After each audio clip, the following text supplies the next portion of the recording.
that Australia has taken like a strategic view that can't have China as one sole supplier for a lot of goods. That gives them like a lot of say geopolitical leverage. So they've kind of like they've been part of a quad on the security side. They bought a lot of US submarines. They're part of AUKUS, right? Instead of like buying diesel submarines from France, etc. So now they're worried that China has a lot of leverage on them. Like similarly, like you can see how Russia has leverage on Europe, right? Because of energy exports. So they want to diversify away. Second thing is, look at Australia and India, very complementary countries. So Australia exports a lot of raw materials, so iron ore, coking coal, thermal coal, etc. Right, aluminium ore. So they export a lot of natural resources which are found under the ground, and because it's a very rich country with a very small population, they do not like labor intensive manufacturing. Doesn't make sense there. The cost of labor is just too high, so they import all manufactured goods like cars, any manufactured or chemical goods, etc. They're all imported, right? So this is an opportunity for, say, India, that India can export, even if, say, for example, the Hyundai plant or like a Toyota plant in India can export cars, or why not like Tata or Mahindra export their SUVs to Australia, right? So that is one part. Second is also for movement of people. So Australia is a country which is, while like other developed countries, it is aging. It had a policy for young working professionals to be able to come in for a working holiday.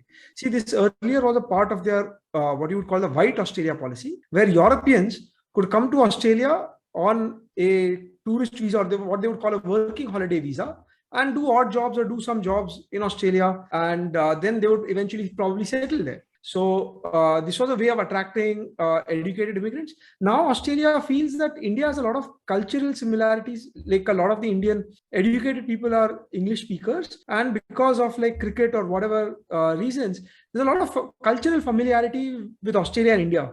So now Indian professionals also are eligible for this whole working holiday thing. Say Indian medical degrees are also recognized in Australia. So they are seeing that India has a lot of excess labor, right? Which can benefit Australia. So I think this is another FTA which works two ways. Also, here the timing was quite interesting, where Australia is going for elections next month. So the Prime Minister Scott Morrison and his team was they quickly rushed into it. Some things again which are exempt is dairy and like agri goods, which again India doesn't want, because Australia is actually a very big agri exporter. Apart from like base metals or like coal, it's a very big exporter of agricultural goods because last huge amount of land area, right? So, but that is what India doesn't want them to be flooding our markets. If like the marginal cost for them is almost zero, then they can like sell it cheap. So those have been exempt from the FTA. This is an FTA which I feel is mutually beneficial. Our trade is about just $27 billion a year, so it's relatively small. But they aim to grow it to like 50 billion and 100 billion, 50 billion in the next 3 years, 2025, 100 billion by 2030. So I think that's a very fantastic thing where, again, as like Rahul mentioned, if you start seeing the branding for Indian goods could improve a lot. Say once people start seeing that those goods being used in Australia, right? Say, for example, if you see a Tata Safari or a Mahindra XUV being driven on the roads of Australia, so then you will see those demand for those exports pick up, right? Or like made in India, but could be like a Hyundai or a Honda car, right? So even if those are like made or assembled in India.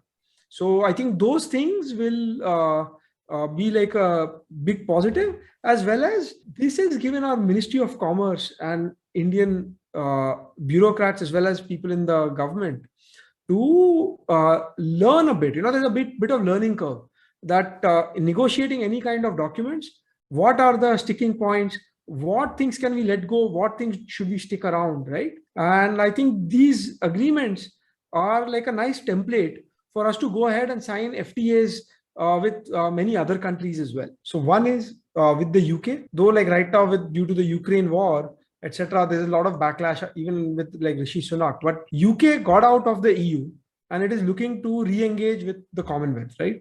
You had Conservative Friends of the Commonwealth also having a joint venture with Bharat Varta. So they are looking to re-engage. So I think that one is another obvious one. There are old links. There is a lot of people movement. There are a lot of people of Indian origin in UK. There are a lot of Indian citizens as well. So not just like British citizens, but a lot of Indian citizens who are working in United Kingdom. So I think that one is one which is there in the pipeline. Then, as Rahul mentioned, free trade agreement with all the GCC countries. So like that's Saudi Arabia, Oman, Bahrain, Qatar. So those ones. And there's another free trade agreement with Israel. So they're calling it the Indo-Abrahamic Corridor. So this, because you look at like countries like UAE or Qatar, they're very big trading hubs. So they can import from India and then re-export somewhere else. And this corridor is like a land bridge connecting, you can say, to Europe as well, right? So that is one. There is one also being talked about or somewhere further behind in the pipeline, which is with the EU. But that I think would be a little more difficult. I think EU is when you're negotiating, there are like multiple countries, a lot of issues are there, and India may not accede to all their requests. Also, with currently India kind of abstaining to vote, India has not taken any side on the Russia-Ukraine issue, might not fly that well.